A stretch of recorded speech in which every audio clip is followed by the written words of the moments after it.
Good evening. We're going to call the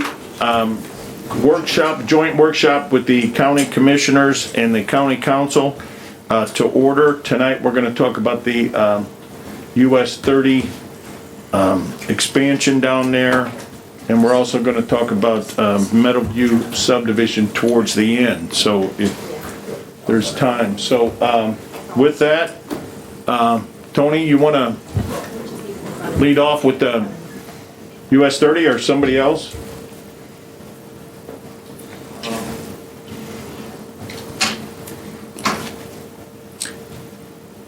I believe so, Mr. President, members of the commission and the council. Tony Rodriguez, Director of Community and Economic Development for LaPorte County.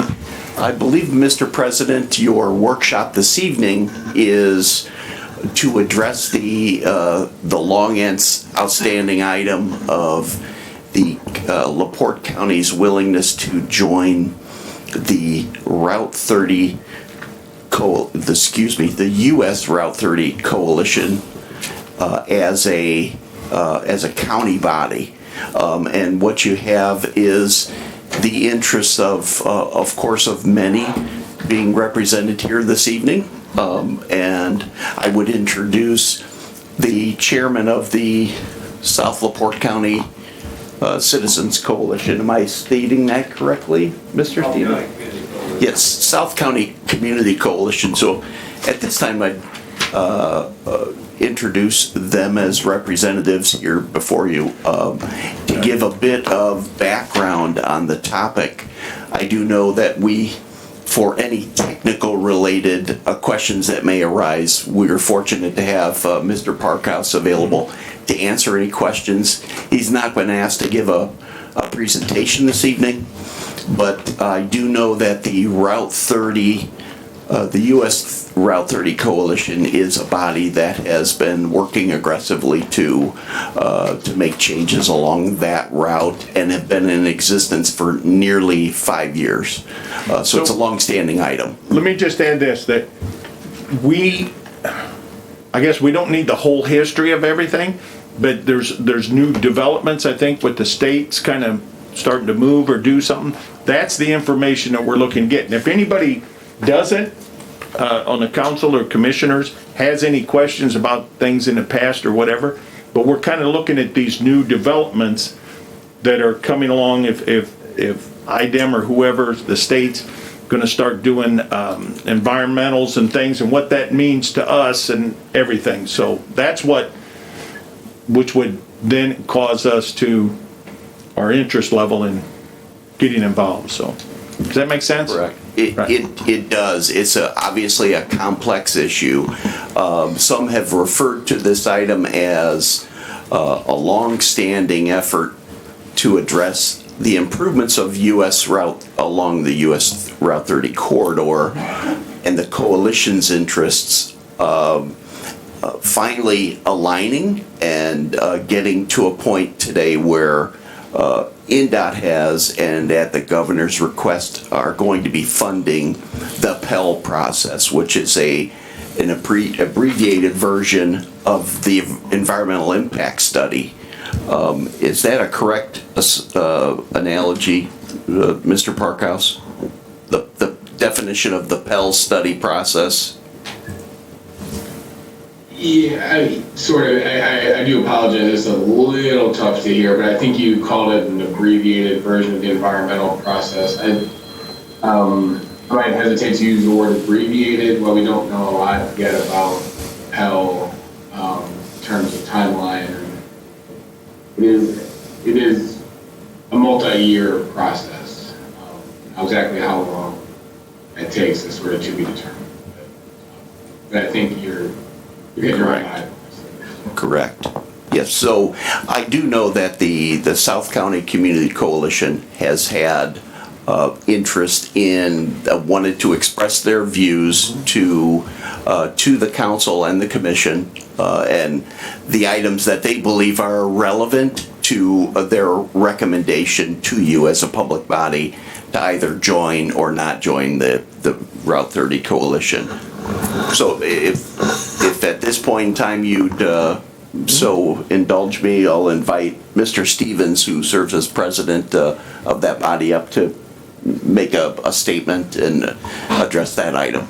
Absolutely.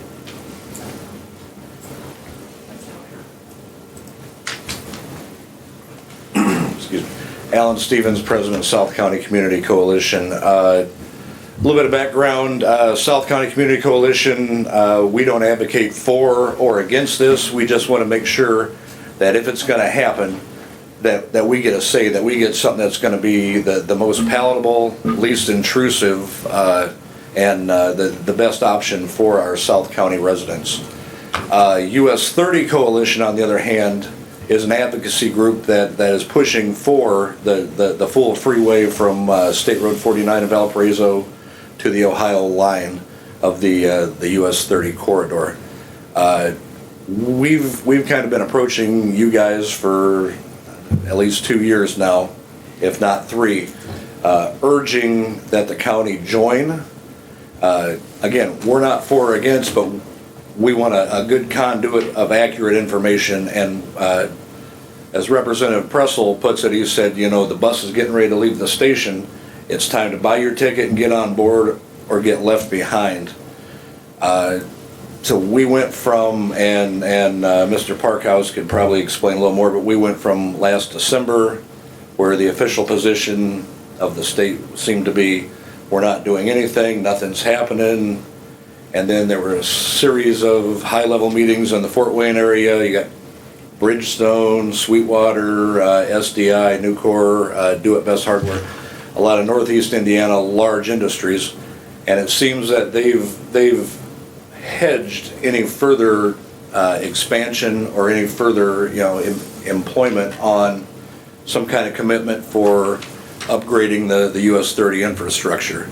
That being said, we went from December, nothing's going on, to, around Christmas time, beginning of the year, to, hey, we're funding a $15 million Pell study of this whole corridor. So several people, some of the council members, I know Mitch Bishop, the planner, have said, well, we don't really want to get on board with the US 30 Coalition until we see something's getting ready to happen. And it's quite obvious that we've reached that point to where something's getting ready to happen. So we at our meeting last Monday, we had a unanimous vote of our board asking the county council to go ahead and join the 30 Coalition. Thank you. Does anybody have any questions for Mr. Stevens? And this may be if Adam can help out as well. It's my understanding that some of the counties who've been part of the coalition have been understanding that if this is going to be the path going down the road, that during this past 3 or 4 years, they've been working on getting projects that are going to make that path easier for them and more palatable for them. So they've been actually trying to get projects for their own counties, and I'm not sure if that's accurate statement. It's what we've seen written, and I just wanted to see if we can get a little bit more accurate statement, because if we have not been participating, have we missed an opportunity, or even if we miss the opportunity, now's the time to possibly jump on. But I just want to know from Mr. Parkhouse if that's accurate, what has been put in the press. Can you re-ask the question a little bit? So Sure, I'll re-ask it. Have other counties that have been members of the Highway 30 Coalition been working with INDOT to get special projects that will enhance Route 30 along the way, so that when the freeway goes through, if it goes through, it is now, they've already got their things the way they want for roadways? Well, I guess I could only speak to the projects that INDOT has been associated with or has had in development, that where the development process has been, we're talking about major projects, interchange improvements, et cetera, or intersection improvements, excuse me, where those projects have sort of been paused while we undergo this Pell process. I don't feel like that's directly addressing your question, but as far as, projects that locals have been putting on, or as part of the coalition, I I couldn't speak too much to that. So can I rephrase that? Please. Can you hear me, Adam? Yeah. So is NDOT looking at changes in LaPorte County? Or if you look at changes in LaPorte County, are you gonna contact any local people prior to making those changes? Are you basing everything off of what the US 30 Coalition is telling you to do at this point in the other counties? Do they have, how often do you meet with the US 30 Coalition? So NDOT is not connected to the US 30 Coalition in the sense that I we're, agree. you know, it's a separate entity. Now, obviously, when we're talking about stakeholders, you know, that group and the people who make up the group are involved in our stakeholders. Let me take a moment to just explain a little bit what the Pell is, just for anybody who might not be aware of what that looks like. So, you know, the governor, as has been noted, has ordered a Pell. Pell is planning and environmental linkage for two corridors, for US 31 from the Hamilton and Tipton County line all the way north to basically South Bend, and then for US 30, you know, basically from state line to state line, more or less, right? So that would include LaPorte County. What the Pell seeks to do is to address corridor planning from a smarter perspective, right? Make sure that you know, we're spending a lot of money on these projects to address intersections or to address flow of traffic. And we want to make sure that money is being spent in the best way possible. And the way the Pell seeks to do that is through sort of hyper-intensive stakeholder engagement, right? NDOT has, of course, been engaging with stakeholders along these corridors, but the Pell sort of approaches that from a little bit of a different way, or maybe a more intense way. Is the best way. So, in answer to your question, would LaPorte County be in the loop? That would sort of be exactly the point of the Pell, is to engage stakeholders at every level so that improvements that are being made throughout the corridor are what's best for NDOT, for the locals, for residents, for businesses, for everybody that would find themselves in that stakeholder group. So that's maybe a longer way to answer a shorter question, but I thought it was important to have a little bit of context. Right. Here. Has NDOT had any meetings so far with anyone in LaPorte County, stakeholders in LaPorte County, regarding the US 30 Coalition? US 30 corridor, I'm sorry. So as part of the Pell process, no, because the Pell process Just started, is not even in the RFP stage yet. Right. So it is our anticipation that that'll happen soon, and that process will begin to play out. And I don't want to put a real firm timeline on this, but you know, sometime early next year or something. So those conversations will happen. That's sort of the goal. But to this point, again, as I think Tony had noted at the top, this has all kind of come to be in the last couple of months. So. Yep. Thank you. Mr. Molnar, do you have a question? Yeah, what might be, maybe it's been said before, but I never heard who really gets this amount of money, and I think it's like around $10,000. Maybe I'm incorrect there. You got to talk over here. NDOT, the money doesn't go to NDOT, and it doesn't go to Mr. Stevens. It goes to somebody totally. Do we know where that money goes? Councilman, that goes to the US 30 Coalition. It's a yearly membership, and we've been sending a delegation for over 2 years. I believe Tony and Justin Keel are LaPorte County's representatives, and I feel horrible, especially Justin, because they're beating them up after every meeting, like, oh, glad to see LaPorte County's here. Did you bring a check? You know, so it's every meeting. Glad you're getting involved, but show me the money. So what have you been doing with that money? You've been collecting? No. And what has these other counties been doing, I guess, with the money? That's what I'm a little confused on. There's other counties that evidently have contributed. Does that money go to their coalition in their respective county? No, it's a statewide US 30 Coalition. And Okay. I see Lori Maudlin's on the call, and she's actually with the 30 Coalition, so So it goes into one pot then? Yeah, and Okay. right now they recently taken on retired President Pro Temp Dave Long of the Indiana State Senate out of the Fort Wayne area. So it seems like once they took him on board as kind of the lobbying arm, he's kind of really helped shepherd this on. Like it's moving a lot faster now. We had a workshop. I'm looking around. I don't remember. Was it last year or the year before? Last year we had one. Yeah, US 30 Coalition actually came and, forgive me, I got to run the meeting then, run the meeting. So they came and gave a presentation. So, but is she able to speak on there? She represents it. She's over. Lori? She's muted right now. Yes, I'm here. I apologize. I wasn't planning to speak, but I would be glad to answer any questions at all. So, Councilman Molnauer is asking, does this money that the county's being asked to pay go into one pot? What is it used for? Yes, so all the contributions from the counties go into the US 30 Coalition account, and that account is used to pay for the lobbying and the advocacy for a freeway on US 30. That's everything that, all dollars that are paid goes towards that, and really it comes down to, our website, and as someone mentioned, we had hired Senator Long, and also the consulting fees for Dennis Falkenberg and myself, who also are consultants to the coalition. Does that answer your question? Yep, thank you. Thank you.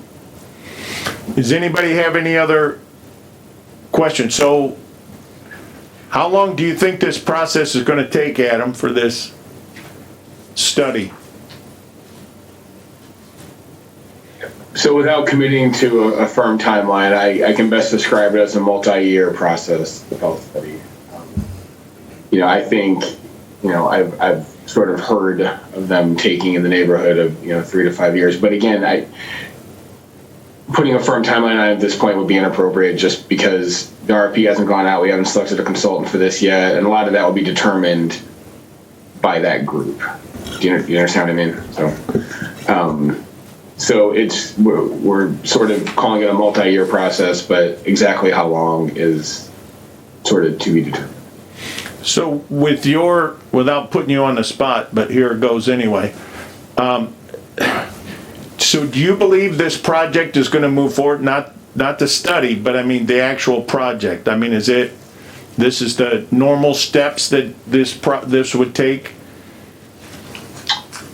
You say the project. The US 30 expansion and everything, so the Pell sort of seeks out ways seeks out to point out what are the best options for the corridor, right? So that might mean recommendations for a specific intersection, or might point toward a larger corridor plan in general. So I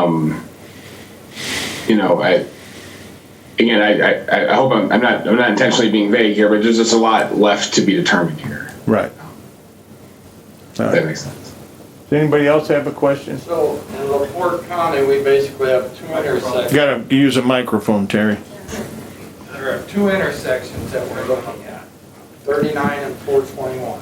Is it on? So other than that, it's basically farm ground. So I guess what's your thoughts of why we would need to get involved with just those two intersections? So the third one would probably be Hannah, which Yeah.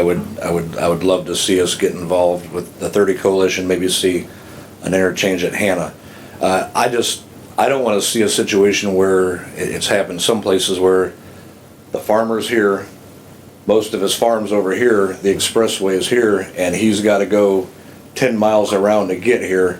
I'd like to see a lot of local involvement to where it's least intrusive, to where they're taking into account the needs of the farmers, the needs of the schools, the needs of police, fire, EMS. So that's a big thing that I think being part of the 30 coalition will help us is to get kind of some of the sticking points. So have any of those landowners reached out? I guess I haven't heard of any, but I'm just asking you, so. Well, there was, and Lori can correct me if I'm wrong, but I think in 2017 was the last time they had a meeting near us. They put on one at Oregon Davis High School, and it was extremely well attended. And personally, if we can join, I would like to see the 30 Coalition come up in South County and put on the same kind of, I don't know what the word I'm putting, or, have them come up and put on a presentation. Yeah, I agree with you. 30 is so heavily traveled anymore. Just coming out of Hannah, the little town, is not easy to do anymore, so. Correct. Yeah, and that's exemplified by the environmental cleanup that's going on out there right now from the tanker that was hit 3 weeks ago at the tracks, and here we are 3 weeks later, and we're digging more and digging more and digging more. It's, like Terry grew up, I grew up in Hannah for the most part, and you would know 2, 3 o'clock in the morning, you would hear the boom, and you knew somebody got rear-ended down at the tracks, and any additional safety enhancements we can get would be great. Right. Mr. Rosenbaum? Yeah, I'm not sure if it was a year ago, or I believe it was about a year ago, when there was talk about a J-turn. And there were meetings about, and a lot of people did come out, and I was present for it. Not the most popular thing by the natives, by the locals. The big concern is that LaPorte County has different attributes along Highway 30 than the eastern county counterparts. They want the freeway. I'm not saying that we don't want it, but we have 90 driveways in our portion of Highway 30, and that becomes a concern. How do you manage to safely change a roadway and then get and allow these 90 homes or businesses access to this road? And then the biggest issue was getting across the road, which was mentioned, but there was extreme concern of a J-turn not being a good answer. And there was a lot of backing down from that, because I thought NDOT was ready to push that forward, and I think due to some of the backlash, there was concern and it got pulled back. I can't speak that is exactly what happened, but there were many concerns of having to go onto a freeway and go from the right lane all the way to the left with either a school bus or a tractor to cross 3 lanes and then have to go roundabout and then go do it again. And so one of the reasons for concern of joining the coalition was to be able to advocate for us the issue. And even though one side is pushing for a freeway, that it's really just as well we need to be concerned on how it's addressed in our group, in our county, safely. And that is the concern, or at least my thoughts on joining a group, even though for the most part they're advocating the freeway, but they don't know what's best for us. They're only advocating what's best for themselves.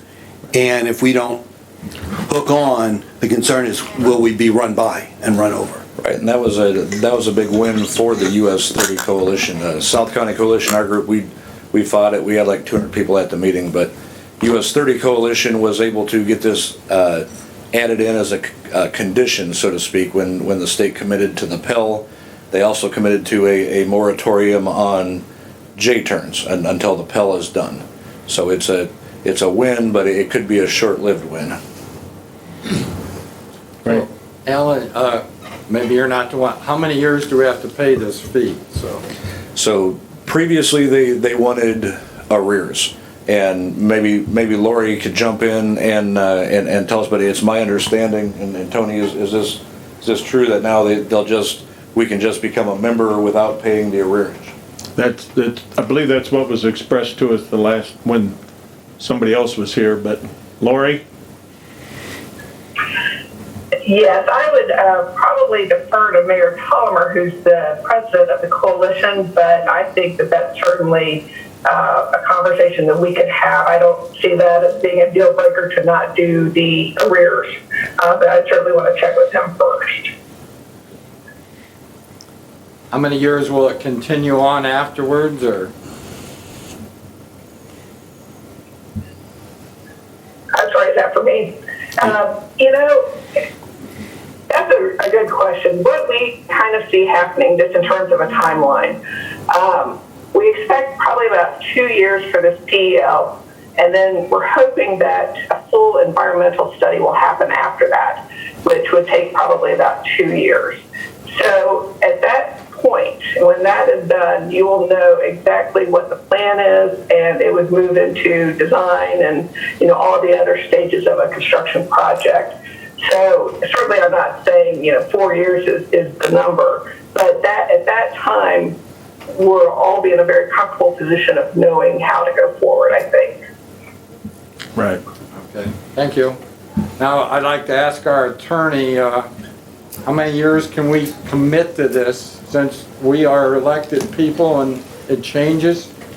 It'd be a year-to-year basis. It is year to year that you can commit. You can always back out. You're not bound. But if you want to know the length of it, that would be something that I would have to research and get back to you. Okay. But there's nothing that would hold you to committing to every year. I mean, there's nothing that the coalition can do to y'all. I just want to make sure the public's aware of that, so.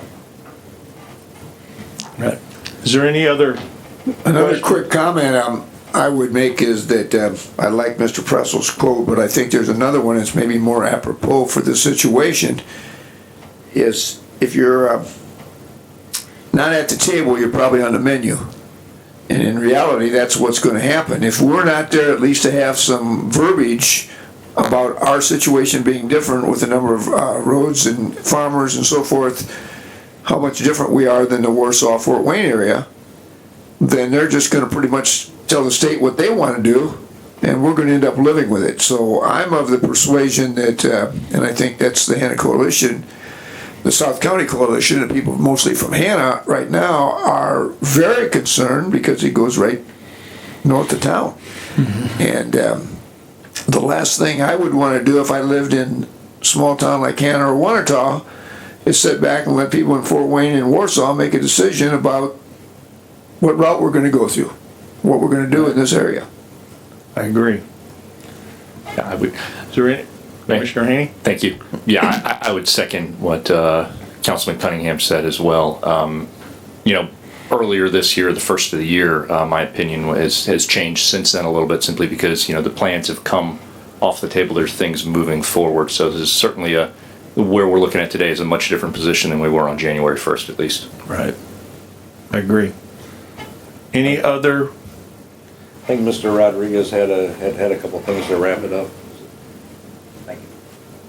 Yes, Mr. Chairman, and I appreciate the council and commissioners' input. I think and again, all those that have taken the time to participate this evening, I believe the item is before you is that consideration on how long might this go on. And the reality is, with the correct appointees agreed upon by the commissioners and council, the key is to have that correct representation participating within that 12-month period of time. You'll have a real good handle on your ability for LaPorte County to be a participant in that discussion and bring back a lot of very important information from that group, as well as be a participant in the process.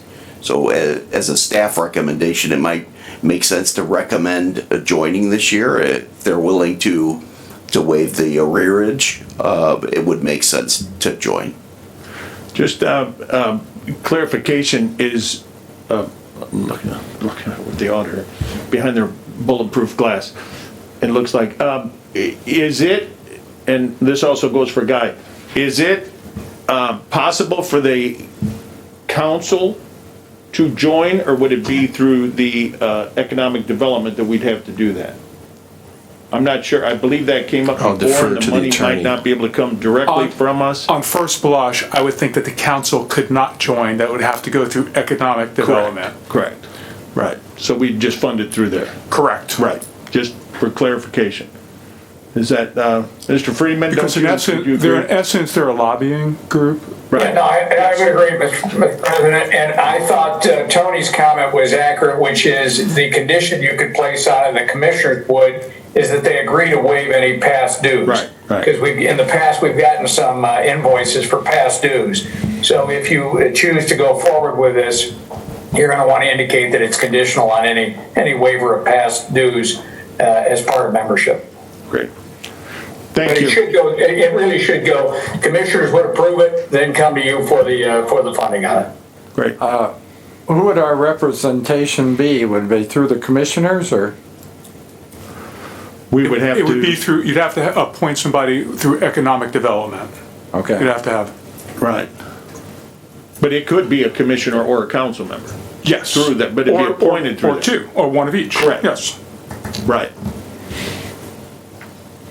Is there any other questions or comments on this? Last question. Subject. That wouldn't necessarily have to be a commissioner or councilman, it could be an appointee of. it. Correct. Microphone. Oh, turn your mic. President of the South County Community Coalition, Right, or with Mr. Keel, who's already been attending. right. I agree. Right. Any other questions or comments regarding the US 30 corridor? One last comment I'd like to make. Turn your mic on, Earl. Turn your mic on. One last comment would be that the South County Community Coalition has about 80% of their board members here and 3 or 4 other members. I would like to thank them for all attending. Absolutely. And we appreciate the input, and especially with the new developments, that's why we had this workshop, is to get more information and make sure it was shared equally amongst everybody. And then we'll look at possibly getting this agenda at our next meeting. Anybody else regarding the US 30 coalition? Corridor. God. All right.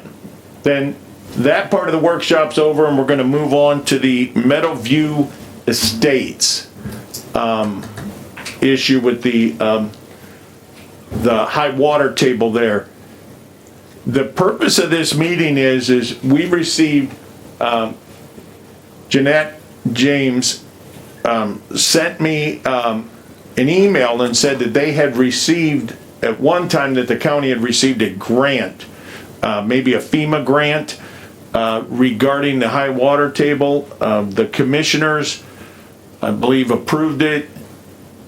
The grant was awarded, but the money was never received by the county, is the best that I can recap of what I've been told. So we found the document where the commissioners signed it. The council, I don't believe, ever took any action on this grant. There's a matching part to it. So I was asked because we're trying to find a solution out there without the county just writing a check, because so, but if there's grants, and that's what Jeanette asked me about, possibly applying for this grant again. So that's the purpose of this workshop, so, on this topic. So, who would like to start on that? Mr. President, did you get the email I sent to the council and commissioners about an hour ago? Yes. Because we went digging to try to determine something about that grant, and I think you're right. It appears to be a 2010 grant that may never have been receipted in. I've spoken to Mitch Bishop this afternoon. I think he was going to try to join the Zoom call. He has concerns that while that money may have been allocated in 2010 because there was a 500-year flood event in the region, that it's unlikely that we can get the same FEMA money for groundwater issues today. And so that was his concern, that might not be available again. And it's my understanding that the money was, I guess the grant was awarded, but the county never took possession of any of the money. And because it was determined that it wasn't an adequate fix, is my understanding. So, Yes, that's what we found, that's what we determined. right. So that's why it was nothing ever proceeded with it. Correct. Right. So, so is it Mitch's recommendation that, I mean, we don't even attempt a grant, or we just, why would we not, if we got it once before, why would we not attempt it again? Well, he says, his statement to me this afternoon was this is more in line like the COVID money. It's kind of a special event that created a basis to go after that money. I mean, it was everybody remembers that 2010, it was a regional massive flooding issues back then. So he doesn't think the same pot would be available for us to go after for this particular issue. Now, you recall at the time there was discussion about the county having a 25% participation. I think the county committed a $300,000 toward the $1.2 million fix at that time. I sent the council and commissioners just for discussion, so you'd have it, all of the Christopher Burke engineering material, the estimates and everything else, so that you all could discuss that. Is there any other council members that has a question on this? Any commissioners? Nobody? Really? Well, Can I at least throw this out there for discussion? Candidly, as we look back on the way those homes were permitted, it does seem to fall on the county to have some responsibility for dealing with what has been a really bad flooding issue out there. And I think that the number of homes that are affected has been a part of that. There have been some different solutions attempted and proposed by the highway department in conjunction with the surveyor. And so the question becomes to the commission and the council, is this, do you want different estimates? Is this something that you want to consider right now? I just don't know if there's going to be any kind of grant availability from what we're hearing. well, I guess my thing is if we don't look, we're not gonna know. So, I would start with if there's any grants available, and then we need to look, at other avenues. But I guess here's my thing. I understand about the permitting, but the permitting doesn't always take into consideration when you go get a building permit. Back then in the day when they were doing septic systems and the way those things were designed, the water table, if your basement's 8 foot down, your septic system's 3 foot down.